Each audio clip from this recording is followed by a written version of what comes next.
Hello दोस्तों, नमस्कार। मेरा नाम है प्रशांत। स्वागत है आप सभी का आपके अपने YouTube channel smart government news 09 में। दोस्तों, गारंटीड पेंशन स्कीम यानी कि जीपीएस अगर सरकार इसको लागू कर देती है तो इससे सरकार को क्या फायदा होगा, और अगर ओपीएस लागू करती है तो इससे नुकसान क्या होगा, ये दोनों चीजें आज इस वीडियो में मैं डिस्कस करने वाला हूं। तो जानने के लिए, देखने के लिए बने रहिएगा वीडियो पे। चैनल पर नए हैं तो चैनल को सब्सक्राइब कर लीजिएगा, बेल आइकन भी प्रेस कर लीजिएगा ताकि इस प्रकार के जो अपडेट्स आएंगे वो आपको टाइमली मिल जाया करेंगे। तो चलिए बिना देरी करते हुए वीडियो को स्टार्ट करते हैं। गारंटीड पेंशन स्कीम, जैसा कि नाम से ही पता चल रहा है कि इसमें एक गारंटी दी जाएगी पेंशन में कि जब आप रिटायर होंगे तो इतने परसेंट की आपको गारंटी मिलेगी कि आप 20 से 30 साल सर्विस करेंगे तो आपको 40%, 30 से ऊपर करेंगे तो 50%, या हो सकता है कि पूरा 50% ही कर दिया जाए। अभी क्लियर नहीं हुआ है, समिति ने पूरी तरीके से रिपोर्ट नहीं सौंपी है।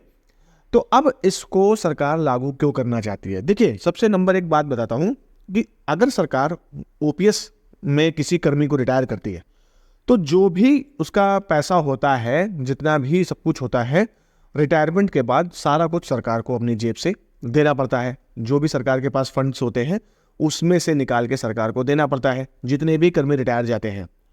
और इससे क्या होता है कि सरकारी जो राजकोष होता है उसमें प्रॉब्लम्स आती हैं, उसको वो धीरे धीरे कम होता जाता है। क्योंकि भाई जैसे जैसे महंगाई भत्ता डीआर जो होता है, डीए जैसे कि जो सर्विस कर रहे हैं उनके लिए, और डीआर जो महंगाई राहत जो पेंशनर्स होते हैं उनके लिए भी डीआर दिया जाता है, तो उसमें भी साल में 2 बार डीए बढ़ता है। तो कहीं ना कहीं कुल मिलाकर सरकार के जो राजकोष होता है उसमें कमी आने लगती है। तो इस चीज को देखते हुए सरकार अभी ओपीएस को लागू करने से मना कर रही है। जैसे कि आरबीआई गवर्नर ने भी ये बात कई बार बोल चुके हैं कि अगर सरकार इसको लागू करेगी तो जो सरकारी राजकोष है आने वाले समय में उसमें प्रॉब्लम्स आ जाएंगी। और इसी कारण से 2004 में ये ओपीएस बंद की गई थी और ये नई पेंशन प्रणाली लाई थी।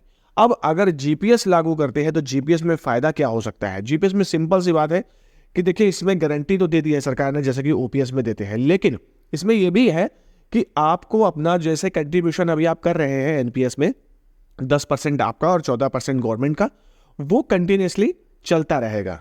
इसमें आप सरकार को जो पैसा लगा रही है 14% वो भी रहेगा जैसा कि एनपीएस में, और आपका जो जा रहा है वो भी रहेगा। और जब आप रिटायर जाएंगे तो वो ही पैसा जो आपने पूरा जमा किया है उसी में से ये सरकार क्या करेंगे, कैलकुलेशन करके आपको पेंशन दी जाएगी, और जो भी आपका लास्ट बेस्ट होगा उसके अकॉर्डिंग पेंशन बना दी जाएगी। अब इससे फायदा देखिए ये होगा कि इसमें सरकारी राजकोष पे इतनी प्रॉब्लम्स नहीं आएंगी जितना पहले आ सकती है। हो सकता है सरकारी खजाने से कुछ पैसा दिया जाए, वैसे मुझे तो लगता है सरकारी खजाने से कोई भी पैसा पेंशन के तौर पे दिया जाएगा, क्योंकि जब आप 20 साल 30 साल तक जब आप कहीं किसी जगह इन्वेस्ट करते हैं तो वो पैसा आजकल म्यूचुअल फंड्स पे बहुत जल्दी बढ़ता है। तो मार्केट पे ही सारा डिपेंड है, ये जो एनपीएस हो या जीपीएस जो भी है ये टोटली उसी पे डिपेंड है। तो आई डोंट थिंक सो मतलब इतना दिक्कतें आएंगी।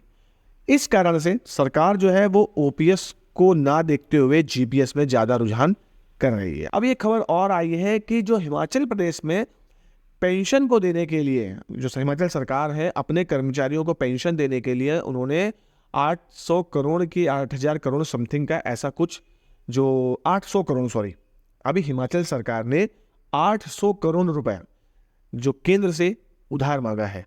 क्या? इसलिए अपने सरकारी कर्मचारियों को पेंशन के तौर पे या उनके जो भुगतान है उनको करने के लिए। तो देखा जाए तो कहीं ना कहीं एक तरीके से पेंशन पे अगर ओपीएस आती है तो उस पर कहीं ना कहीं बर्डन सरकार के ऊपर पड़ता ही है। तो इस वजह से सरकार जो है वो सरकारी कर्मचारियों को जो एक मेन मुद्दा था कि जब हम रिटायर जाते हैं तो हमारी पेंशन कम बनेगी, कितनी बनेगी, तो उसको सॉल्व करके इन्होंने जीपीएस को लागू कर दिया है। तो फिलहाल दोस्तों अभी तक तो यही खबरें थी जो कि मैंने आपको बताई। आगे देखिए क्या आता है, अभी नजदीक ही है 2024, साल खत्म होने वाला है, तो कुछ ना कुछ जरूर डिसीजन निकालेगी सरकार। तो फिलहाल दोस्तों चैनल पे अगर आपने सब्सक्राइब अभी नहीं किया हुआ है तो चैनल को सब्सक्राइब करके जाइएगा, बेल आइकन प्रेस कर लीजिएगा। वीडियो अच्छा लगा तो लाइक शेयर कमेंट जरूर करिए। मिलते हैं अगली वीडियो में, तब तक के लिए जय हिंद जय